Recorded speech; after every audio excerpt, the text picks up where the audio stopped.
Merci le jeu. Jouer ensemble, un chemin jusqu'à la joie. De Pascal Derue. Le jeu est un cadeau dont nous soupçonnons rarement la générosité. Une famille devient plus belle lorsqu'elle se donne le temps du jeu.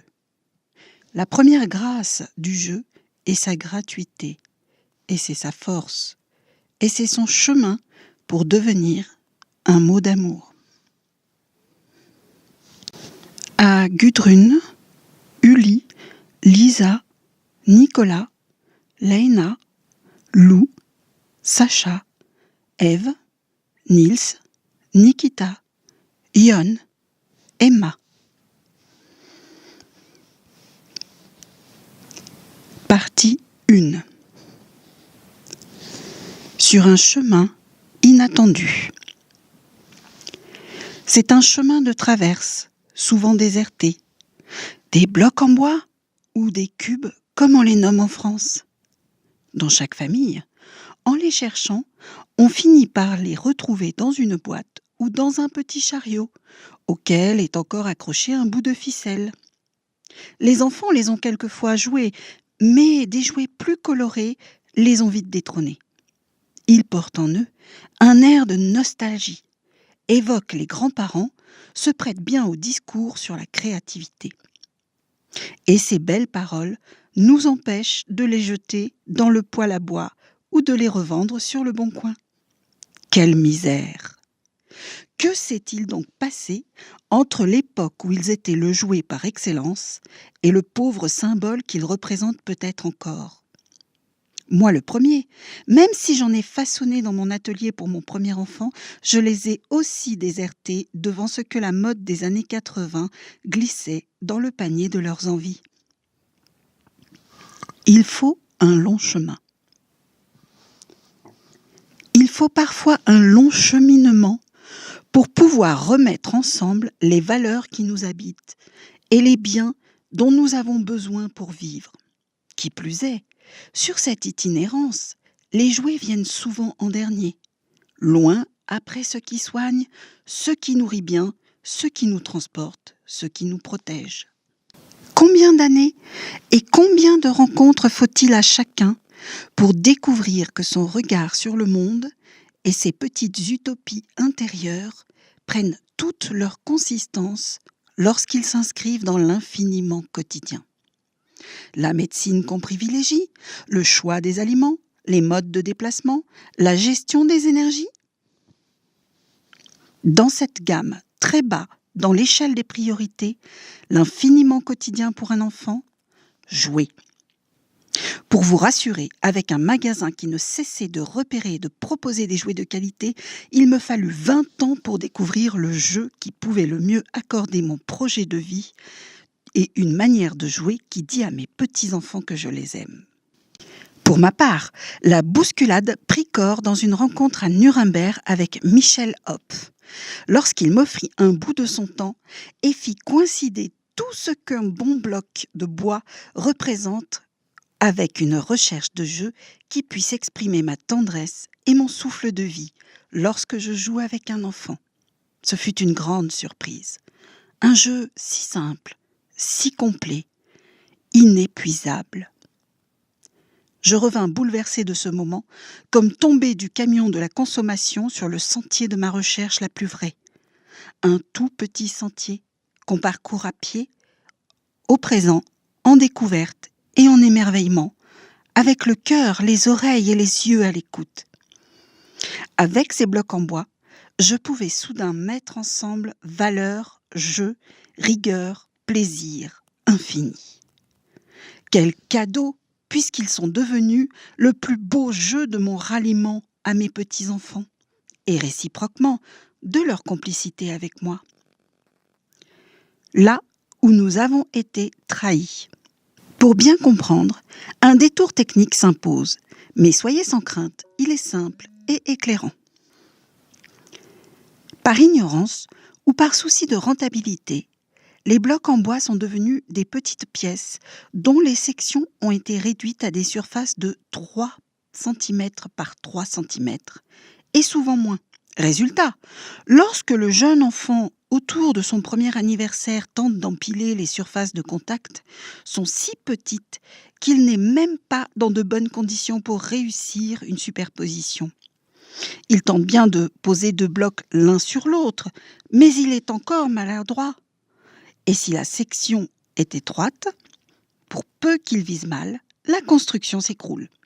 Si l'échec se répète, le jeu va perdre de son intérêt et il va finir par s'en détourner. Bien au contraire, si la section est large, 4 cm par 4 cm, c'est déjà une énorme différence. L'imprécision de l'enfant a du jeu.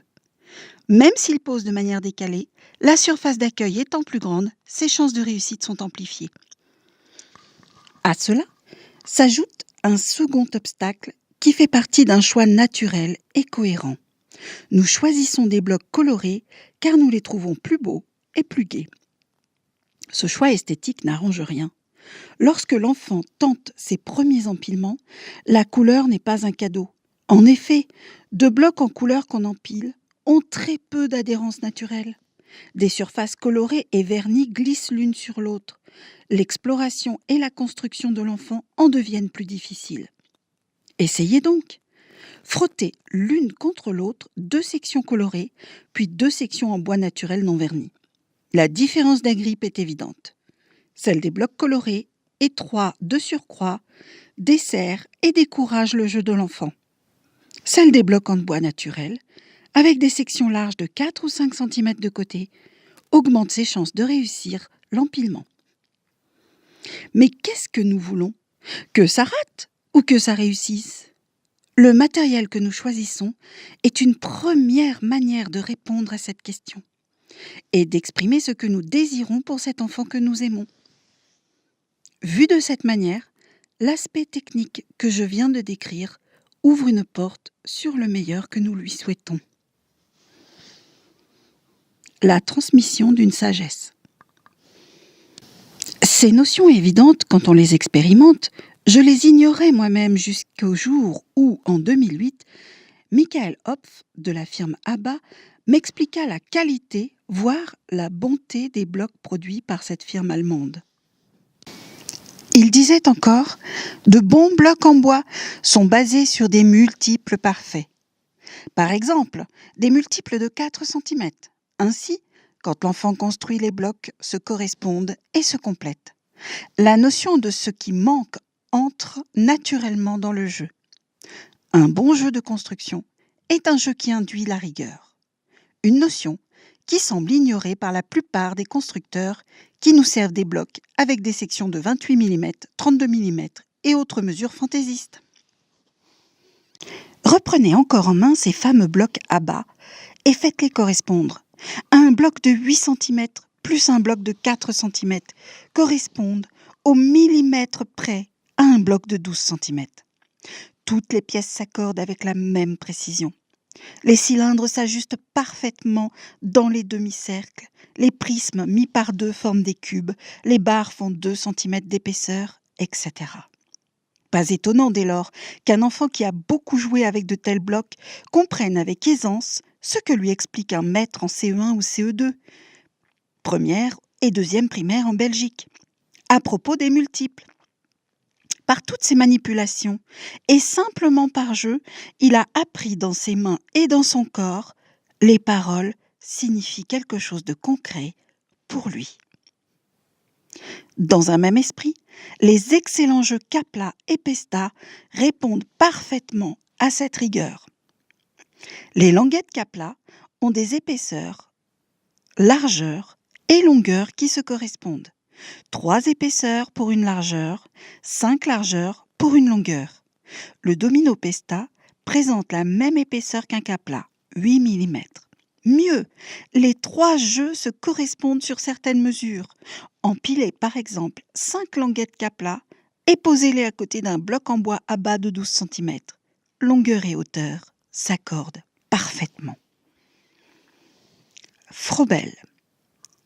La rigueur des blocs en bois vient d'un pédagogue allemand qui s'appelle Froebel, né en 1782 et mort en 1852.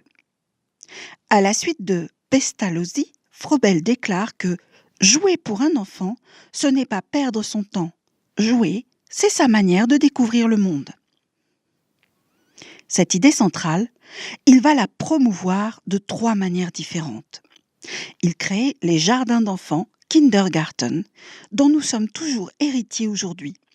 En France, sauf exception, les jardins d'enfants représentent une alternative privée aux classes maternelles. Dans les premiers, on joue pour découvrir la vie. Dans les seconds, on joue pour apprendre et se préparer au CP. En Allemagne, il n'y a que des jardins d'enfants. Ils sont payants et n'ont pas d'alternative gratuite. Ils sont des lieux de jeu et les jouets qu'on y trouve servent ce projet. Intéressant aussi à noter, Froebel ne comptait pas créer des jardins d'enfants, car il pensait que le lieu du jeu est d'abord la famille. Lorsqu'il finit tardivement par les créer, il les conçoit d'abord comme une vitrine où les mères peuvent découvrir comment jouer avec leurs enfants. Mais cette intuition de modèle lui échappe quand, vers 1840, le travail des femmes nécessite des structures d'accueil et la prise en charge des jeunes enfants. C'est à ce moment que se fonde l'institution des Kindergarten allemands. Cette création des jardins d'enfants entraîne une seconde innovation. Les femmes sont curieuses, viennent découvrir, sont admises dans des stages qui se transforment en école normale maternelle. En Allemagne et en Belgique, elles s'appelleront des Froebeliennes. En France, des jardinières. La 3e innovation est de doter les jardins d'enfants d'occupation, de jardinage, de chants et de jeux. Ces derniers, qu'il appelle des dons, quel beau rapprochement, sont composés de 6 balles de laine déclinant les couleurs du spectre de l'arc-en-ciel et précisément de ces fameux blocs en bois. Si ceux-ci existaient vraisemblablement avant lui, Froebel leur donne une rigueur qui permet l'exploration mathématique voire scientifique en les dotant de mesures exactes et en combinant ces pièces sur une échelle de multiples parfaits. Jamais en avance, jamais en retard. Sa conviction est qu'un tel jeu convient à tous les âges de l'enfance, autant aux tout petits qu'aux garçons et aux filles de 8 ans. Ensuite, et ce n'est pas le moindre, il nous offre cette parole étonnante mais tellement vraie. Le jeu des blocs en bois n'est jamais en avance et n'est jamais en retard. Il correspond toujours exactement à ce que l'enfant veut découvrir, essayer, explorer. L'étendue de ces registres permet l'infiniment simple et l'infiniment difficile. Et, sur cette échelle, l'enfant cale son jeu sur ce qui lui correspond exactement. Mettre en bouche ou jeter, aligner ou superposer, élever ou cogner en l'air, rassembler ou éparpiller, mettre en équilibre ou monter très haut, observer un mouvement ou stabiliser, défier une loi de l'équilibre ou expérimenter la gravité, combiner, retourner, assortir, trier, chercher, trouver, suivre un plan, rêver, oser, mélanger avec d'autres univers et animer de la parole, battre un record ou se joindre au jeu d'un plus petit, compléter, essayer, rater, réussir, être seul ou être avec d'autres, expérimenter et déduire, construire avec exactitude et s'en réjouir, mettre un joyeux désordre et s'en réjouir tout autant, observer les côtés d'une forme et leur intérêt ou leur complémentarité, exploiter les surfaces plates et entrer dans la logique des enchaînements, découvrir des techniques plus rapides ou novatrices. Mieux, dans cette adéquation à la maturité et à l'humeur de l'enfant, le jeu des blocs en bois est d'une précision redoutable, puisque 2 enfants nés le même jour n'en joueront pas de la même manière. Un jouet pour des âges allant de 1 à 8 ans. C'est la raison pour laquelle il y a cette inscription d'âge pour le moins étonnante sur les bois de blocs chez Abba, de 1 à 8 ans. Voilà qui nous rappelle une sagesse essentielle. Il y a un juste moment pour chaque exploration et le passage par des étapes qu'on ne saute pas assied la compétence. Connaissez-vous donc un autre jeu qui soit aussi large sur sa tranche d'âge, qui convienne autant pour un petit de 11 mois que pour un enfant de 8 ans ? Bien plus. Ma curiosité étant émoussée, quelques recherches m'ouvrent d'autres repères pour mieux utiliser les blocs en bois. Avant 11 mois, tant que l'enfant n'empile pas, les blocs en couleur, toujours dans une section large, sont les bienvenus. À cet âge, les gestes du jeu sont très divers. Observer une pièce qui roule, prendre en main, découvrir la texture du bois, apprécier le lisse, le rugueux ou l'arête, soulever, déplacer et bien sûr porter les blocs à la bouche. Si des blocs colorés sont présents, mêlés à d'autres en bois naturel, ils ne gênent pas mais aiguillonnent son attention et son intérêt. En revanche, dès que l'enfant commence à empiler, ce serait bien de retirer les blocs en couleur et de ne laisser que des blocs en bois naturel. Outre le confort que j'ai précédemment évoqué, largeur des surfaces, accroche du bois naturel, la suppression de la couleur offre un autre avantage. L'enfant n'étant pas distrait par les nuances colorées, sa concentration se fixe sur d'autres critères, les formes et les poids. Plus tard, vers 2 ans, remettez les blocs de couleur dans le jeu. Et quel plaisir pour l'enfant! Un nouvel ingrédient entre dans ses constructions. Nous laissons un temps pour chaque chose. Nous vivons au présent sans devancer l'avenir. Les blocs choisis proviennent d'un bois certifié FSC. C'est un label mondial et c'est un engagement à reboiser le lieu où les arbres ont été coupés. Autrement dit, mon cadeau n'ampute pas le monde de demain. La plupart des jouets en bois portent ce label. Enfin, et ce n'est pas des moindres, ces blocs-là viennent d'une usine de production européenne. En termes de développement durable et de coût social, je les préfère évidemment aux produits chinois importés par la plupart des firmes européennes. Méfiez-vous d'ailleurs des apparences. Les bonnes firmes françaises qui distribuent des jouets en bois ne sont plus que des façades et importent d'Asie la plus grande partie de leur collection, même si elles ont créé le design.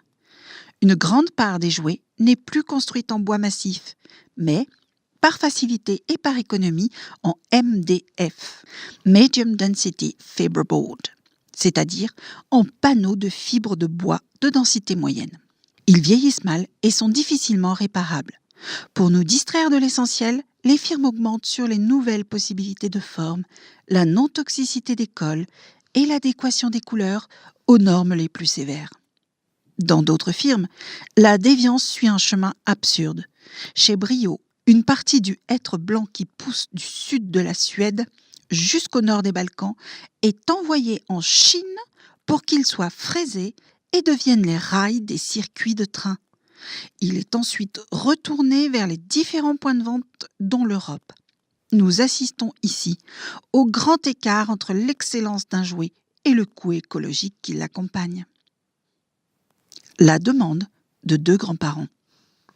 Je n'oublierai jamais ce soir où des grands-parents sont entrés dans mon magasin à Bruxelles. Ils désiraient un jouet pour un enfant d'1 an qui fasse du bruit et de la lumière. Je ne pus m'empêcher de m'étonner. « Vous désirez vraiment un tel jouet ?» Ils répondirent « C'est le souhait de la maman. » Et moi d'oser « Et vous allez vous laisser faire ?» Même si je fus maladroit dans un tel dialogue, il n'y avait pas l'ombre d'un reproche dans mes réparties. J'entendais bien que la maman désirait stimuler son enfant, que les grands-parents désiraient faire plaisir et que toute demande est légitime. Nous partîmes donc à la recherche du jouet idéal. Mais 2 obstacles vinrent rapidement briser mon élan. Chaque fois que je leur montrais quelque chose qui convenait, les grands-parents répondaient que l'enfant avait déjà reçu un jouet semblable. « Il a tant de choses, monsieur. » Lorsque je finissais par dénicher un jouet qu'ils n'avaient pas, ils inspectaient l'âge indiqué sur la boîte, 1 an et plus, et me confiaient que cet enfant-là était très intelligent et en avance sur son âge. Quelques minutes plus tard, je m'avouais intérieurement que je n'allais pas m'en sortir avec ces 2-là. Je les regardai donc avec le plus de bienveillance possible et leur dis ceci. Soyez honnêtes et essayez de répondre à la question suivante. Dans 30 ans, vous et moi, j'avais le même âge qu'eux, nous serons vraisemblablement morts. Qu'est-ce que vous avez envie de dire et de transmettre à vos petits-enfants à travers les jeux que vous leur offrez ? Ils me regardèrent avec des yeux étonnés, puis se regardèrent l'un l'autre et purent comprendre la sincérité de mon interpellation. Je les entends encore balbutier. Un monde plus simple dans lequel nos petits-enfants puissent découvrir que ce n'est pas l'abondance qui fait le bonheur, mais la juste mesure, la créativité, le lien. Je pris dès lors le temps de leur montrer l'intérieur d'une boîte de blocs, d'en mettre dans leurs mains, de leur expliquer la justesse et le renouvellement incroyable de ce jeu. Et vous le devinez sans doute, ils sont partis avec cette boîte de blocs, réjouis pour diverses raisons. Il y avait dans cet achat une cohérence entre leur conception du bonheur et un certain refus de l'abondance. Il y avait dans cet achat un pont qui les reliait au plaisir de leur propre enfance. Ils avaient joué avec de tels blocs, et ce jeu-là était toujours valable pour aujourd'hui. Ils avaient entendu que le jeu s'embrasserait d'autant plus qu'il s'impliquait avec l'enfant. Ma propre découverte. Or, c'est bien ma propre découverte. Je devais dire mon propre chant de joie, car ce qui va se passer avec mes petits-enfants est d'abord un cadeau pour moi-même, une transformation intérieure, une conquête du cœur. En découvrant tous ces critères, ma femme et moi n'avions plus besoin d'être convaincus. Nous avions devant nous un jouet qui exprimait tant de nos valeurs. De là à en mettre une grande boîte dans chacune des 3 familles nées de nos 3 enfants était évident. C'est vrai, comme disent les jeunes couples, que les boîtes sont chères, mais si on peut en jouer durant 7 ou 8 années et qu'on peut commencer avec une petite boîte, le jeune enfant a bien assez avec 20 blocs, qu'on pourra compléter avec d'autres boîtes apportant des nouvelles formes et que tout ça est compatible avec des toboggans à billes de la même marque. Alors, comment ne pas craquer ? Dans nos familles, les boîtes furent donc offertes. C'était en 2009. Sacha et Lou avaient plus ou moins 1 an. Le jeu fut bien accueilli et ses premières pépites ludiques furent aussitôt partagées. Sortir de la boîte, mettre en bouche, casser la tour que je faisais, saisir l'auto qui passait sous le pont, aligner, remettre dans la boîte, recommencer, regarder le cylindre rouler sur le sol. Le passage étroit. Pourtant, avec l'aîné de nos petits-enfants, le cadeau faillit manquer sa cible. À l'époque, Léna avait 4 ans. Lorsqu'elle découvrit les blocs en bois pour la première fois, elle ne fut pas du tout intéressée. Je la vois encore regarder les 100 blocs versés sur le plancher, puis tourner les talons et s'en aller vers un jeu plus intéressant. J'en étais tout étonnée. J'avais tellement investi dans ce que représentaient ces blocs que je fus un instant en déséquilibre devant le précipice d'un raté monumental. Dans ma tête, des idées tournaient comme dans un mixeur. Tu fais quoi avec ça ? Tu fais quoi avec ça ? Au moins, j'avais conscience du dérapage ou de l'inattendu. Et puis les paroles sont venues. « Léna, tu as envie de jouer avec moi ?» Là, elle s'est arrêtée, net. Tout bas, elle a dû se dire « Jouer avec lui ? Papy, c'est tellement plus intéressant que toute cette montagne de blocs sans la moindre couleur. » Et tout à mon intention. « D'accord !» Je lui ai dit, si nous construisions un long mur dans le salon pour empêcher mamie de passer. Voilà qui l'intéressait. Nous nous sommes mis au travail, alignant les blocs les uns derrière les autres et formant une muraille sur le plancher. 1 bloc, 2 blocs, puis tous les suivants, parfois couchés, parfois verticaux, 1 mètre, 2 mètres, 3 mètres, du tout petit au très beaucoup. Encore celui-ci, papy, le plaisir des constructions folles. Les munitions qui diminuent, l'œuvre qui naît, puis dans l'élan, les noisettes de l'automne sont sorties du panier et nous ont permis de décorer le mur. Bien sûr, quand mamie est venue, elle n'a pas pu traverser. Nous étions enchantés. Il a même fallu qu'elle prenne une photo de nous deux assis derrière le mur et fiers de notre construction d'enfants terribles. Le soir, quand Léna nous a quittés, je lui ai dit « Merci d'avoir joué avec moi ». Et elle m'a répondu « De rien, papy ». Les enfants ne sont pas dupes.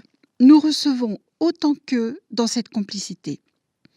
Eux, au moins, ne jouent pas pour nous faire plaisir, mais ils savent inconsciemment dans leur corps que jouer ensemble, entre enfants et adultes, est essentiel pour les deux camps.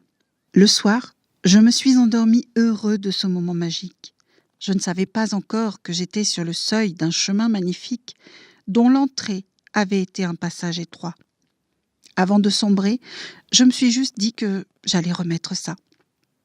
Mais elle m'a devancée. Le samedi d'après, quand elle est venue, elle m'a dit « Papy, on construit encore un mur pour empêcher mamie de passer ?»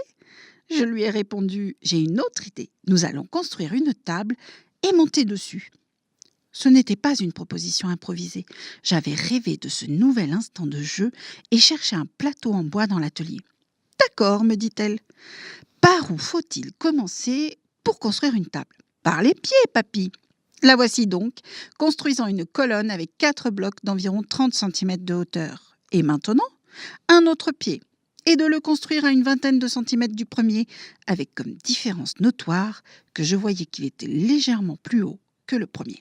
« Regarde, lui dis-je, nous allons poser le plateau dessus et tu me diras ce que tu observes. » Elle constate immédiatement que le plateau penche. « Je vais t'apprendre un truc, lui dis-je. Je glisse le second pied contre le premier. Ainsi, tu peux voir s'ils sont de même hauteur. » Il se passe alors ceci de merveilleux. N'ayant pas encore le sens des mesures exactement complémentaires, elle ajoute sur le pied le moins haut un bloc qui crée l'effet inverse. Ce pied devient plus grand que l'autre. Du coup, elle réagit et compense en augmentant la hauteur du premier, et ainsi de suite, jusqu'au moment où elle découvre qu'en choisissant un bloc plutôt qu'un autre, elle obtient l'équivalence parfaite. « Super, lui dis-je, maintenant regarde bien. Je fais glisser le pied et je le positionne au bon endroit. Le jeu est en mouvement et ce mouvement fait bouger notre intelligence.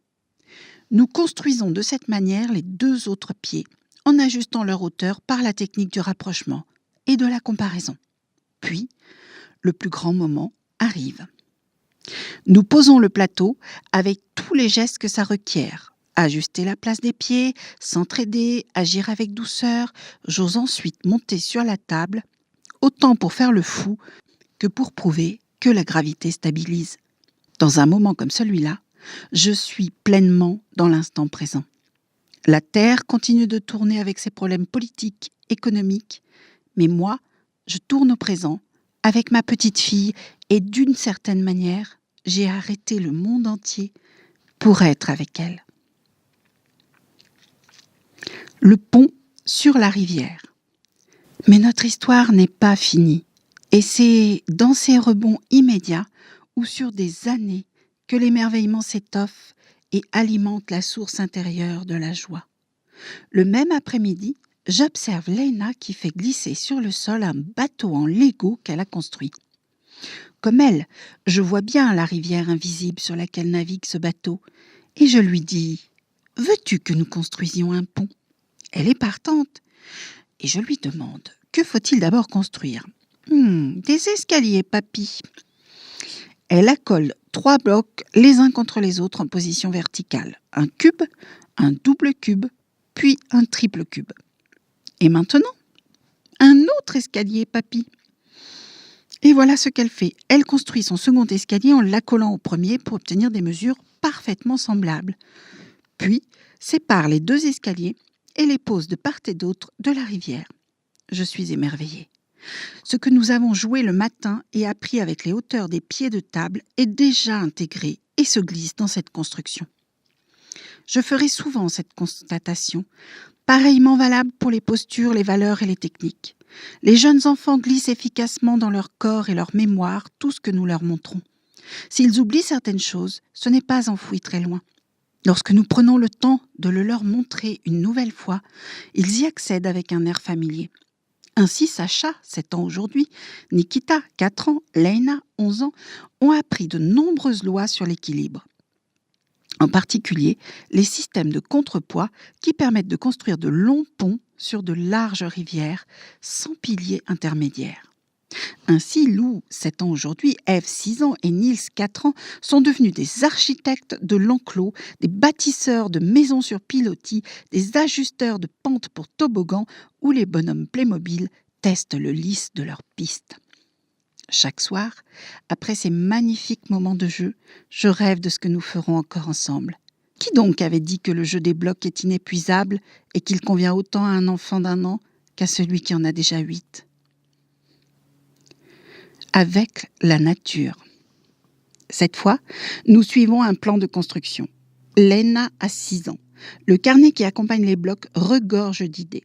Suivre un modèle, c'est observer et discerner. Quoi avant quoi ? Nous avons choisi une maison et découvrons l'art de la superposition exacte. Les linteaux pour les portes et les fenêtres, l'intérêt des petits blocs. Pour la couverture du toit, je lui propose de ramasser des branches dans le jardin. Nous choisissons les plus droites et les coupons sur des longueurs égales. Notre maison devient magnifique. Avec les mathématiques. Tandis que nous jouons, j'observe que sont posés les uns près des autres un parallépipède rectangle et 2 prismes droits.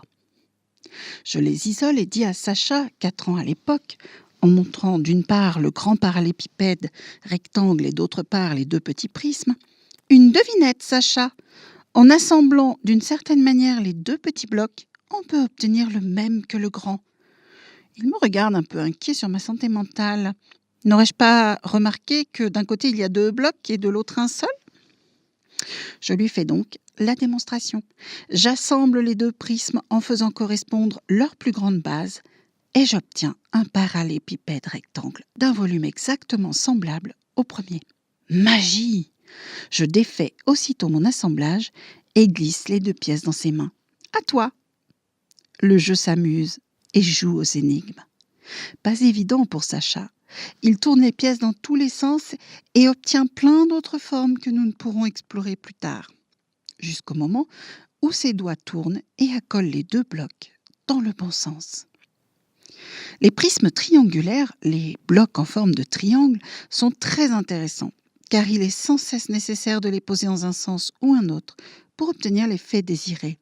Ainsi pourront naître des toits comme ceux de mes propres jeux d'enfants et dont je n'ai jamais oublié la technique de construction, mais aussi des pentes où les angles droits bien positionnés permettent une continuité. Monsieur 1, Monsieur 2. Souvent dans nos jeux, nous avons besoin de trouver des blocs de même hauteur. Dans une boîte de blocs en bois chez Abba, il y a 4 mesures de base, 4, 8, 12 et 16 cm. Aux enfants qui ont 3 ou 4 ans, j'explique en les alignant les uns à côté des autres qu'il y a des Monsieur 1 et des Madame 1, des Monsieur 2 et des Madame 2, des Monsieur 3 et des Madame 3, des Monsieur 4 et des Madame 4. Ils n'emploient jamais eux-mêmes ce vocabulaire, mais peut-être qu'un jour, à l'école, dans le sérieux d'un apprentissage scolaire, une petite voix dans leur tête leur soufflera « C'est comme avec Monsieur 1 ou Madame 2 ». Escalier et enclos infiniment recommencés. Certaines figures de construction reviennent sans cesse, en particulier les enclos où sont rangés les différents animaux. Ici, la maman éléphant et son bébé. Là, les singes. Lena et Eve leur ont installé un bloc qui sert de table et des demi-blocs qui servent de chaise. Dans du papier, elles ont découpé des petits ronds et les posent sur la table pour évoquer les assiettes. Les personnages Playmobil sont aussi intégrés, ouvrent les portes, nourrissent les animaux, parlent avec les tigres. Dans d'autres jeux, les blocs évoquent le mobilier d'une classe, forment des murs pour la maison de poupée. Les escaliers ont aussi la cote. Chez les plus jeunes, la marche suivante est simplement plus haute. D'éventuelles irrégularités ne gênent pas. Chez les plus grands, chaque marche est plus haute d'un multiple et ils se concentrent pour trouver les bonnes pièces. « Papy, est-ce que tu trouves encore une comme ça ?» Après un séjour à Pau, où Lou et Nils m'attendent de pied ferme pour jouer au bloc en bois, mon fils m'appelle au téléphone et me dit « C'est incroyable tout ce que Lou a appris sur les différentes longueurs ». L'art des ponts. 2013. Je suis en Alsace, où j'ai animé un atelier de jeu avec des blocs en bois. Parents et enfants viennent de s'en aller. Nous ne sommes plus que quelques-uns, dont une petite fille de 4 ans, Héloïse. En montrant les blocs encore éparpillés sur le sol, je lui demande si elle veut jouer avec moi. « J'ai les mêmes à la maison, je veux bien jouer avec toi. Et si on construisait un pont ?»« Facile, me répond-elle. Elle dresse verticalement 2 piliers et pose une planche dessus. Parfait. À présent, prolongeons le pont. Pour créer un nouveau segment, elle répète l'opération 2 piliers et une planche qu'elle accole au premier segment sans jamais se servir des piliers précédents. J'observe ses mains qui travaillent avec synchronisation. L'une tient la planche et l'autre ramène le pilier au bon endroit pour donner de l'appui. J'apprends à ne jamais cesser d'observer l'enfant, car là où se trouve ma source d'émerveillement, ma ressource pour inventer la suite, questions, énigmes, idées, associations, et trouver ma propre motivation de bonheur pour rester et revenir dans le jeu. Ainsi, le pont se prolonge jusqu'à ce que tous les piliers disponibles aient été utilisés. On continue, lui dis-je pour la provoquer. Être présent dans le jeu, c'est saisir toutes les occasions qui me permettent de le faire rebondir. Notre vivacité entretient l'intérêt et le plaisir, le nôtre comme celui de l'enfant. Même une dispute ou une construction qui s'effondre sont des occasions pour inventer. Héloïse me regarde désolée car s'il reste des planches, des piliers supplémentaires font défaut. C'est pourtant possible, je vais te montrer un truc pour faire des économies. Je lui montre alors comment il est possible de poser des extrémités de 2 planches différentes sur un même pilier, chaque extrémité occupant une moitié de la surface. Je soulève, je décale, je pousse, je repose. Tu veux bien tenir la planche et la poser quand j'ai trouvé la bonne distance ? Tu veux bien pousser le pilier pendant que je tiens la planche ? Tu veux bien décaler le pilier pour que le bout de la planche se pose que sur la moitié ? Dans chaque opération, elle voit quels gestes me permettent d'ajuster. Au début, je lui demande de m'aider, puis elle essaye seule et c'est éventuellement moi qui l'aide. Le jeu se fonde sur la répétition et elle devient autonome. De cette manière, nous doublons carrément la longueur du pont. « Viens voir, papa !» Sur les photos d'enfants qui jouent, ce qui me frappe, c'est tantôt la concentration, tantôt la fierté. J'aime construire des ponts avec les enfants. Outre les techniques de construction, ils soutiennent l'idée de passage, de lien entre 2 lieux, le thème de l'alliance. Bien sûr, ces pensées ne sont pas exprimées tout haut, mais parce qu'elles sont présentes en moi, leur aura est certainement transmise dans le jeu. D'autres découvertes. Les firmes qui travaillent avec des colorants naturels mettent à mal ce que j'ai pu dire sur les blocs colorés. La firme allemande Grimm produit un matériel magnifique. Sa griffe vient précisément du déploiement des couleurs et des formes. Chaque année au salon de Nuremberg, la visite de ce fabricant est incontournable. Les pièces de construction, toutes colorées, sont faciles à superposer car les surfaces sont rugueuses. Certaines ont été conçues avec des angles de coupe qui permettent de construire du plein cintre. Des univers orientaux s'esquissent, des cathédrales romanes sont osées. La firme est spécialement connue pour ses arcs-en-ciel. En petit ou grand format, ils complètent bien les blocs en bois classiques en ajoutant aux constructions des arches et d'autres lignes arrondies. Dans les ateliers du jeu où ils sont déposés, les enfants les utilisent de manière inattendue. Sous forme de couette pour une poupée ou en leur initiant un mouvement de toupie, en inventant des fleurs, des figurines ou des structures qui s'approchent du land art. À Nuremberg, au salon 2015, l'idée d'une maman et de son enfant était exposée. Ils avaient imaginé qu'en posant les planches de ces arcs-en-ciel verticalement sur leurs tranches et de manière parallèle, on créerait ainsi une piste aérienne pour des boules en bois. Je suis restée longtemps émerveillée devant cet usage auquel personne n'avait pensé. Un émerveillement de l'ordre de la contemplation. Ni la mère, ni l'enfant n'étaient présents, mais leur jeu et les bonnes heures qu'ils avaient dû vivre étaient visibles en filigrane. le vide. Lorsque j'anime un atelier parents-enfants avec des blocs en bois, j'ai toujours comme exigence d'utiliser un espace le plus nu possible. De la même manière qu'on ferme une télévision quand un invité entre dans le salon, j'évacue préalablement tout ce qui peut nous distraire du jeu. En début d'activité, les blocs en bois ne sont même pas présents. Nous formons un cercle en alternant le mieux possible les enfants et les adultes. Avant d'accueillir le jeu, nous nous accueillons nous-mêmes, les uns les autres. Nous nous promettons de veiller au plaisir de nos voisins et nous nous donnons la main pour le signifier. Ce rituel ou un autre n'est pas inutile. Outre qu'il calme l'ambiance, il nous remet sur le terrain du temps dont on dispose pour être bien ensemble. Ici, personne ne devra courir, personne ne sera jugé. Il y aura du jouer ensemble et cette dimension-là est encore plus belle que toute construction. Ainsi, à Rodez, à Lille, à Aurillac, en Ariège, à Vieux-sans-Salaz, nous avons commencé ces moments de jeu par la présence du vide et de la disponibilité. Le vide n'est pas vide, il est l'écrin nécessaire où peuvent être déposées les choses du cœur, de la rencontre, de l'amour. Le jeu réclame aussi sa part de vide. J'annonce aux enfants, nous allons commencer par nous taire pour que nous puissions mieux accueillir le jeu qui nous invite. Ce jeu, je vais le déposer sur le sol. Commencez par le regarder, puis, quand je lèverai la main, vous pourrez jouer avec et en faire ce qui vous plaît.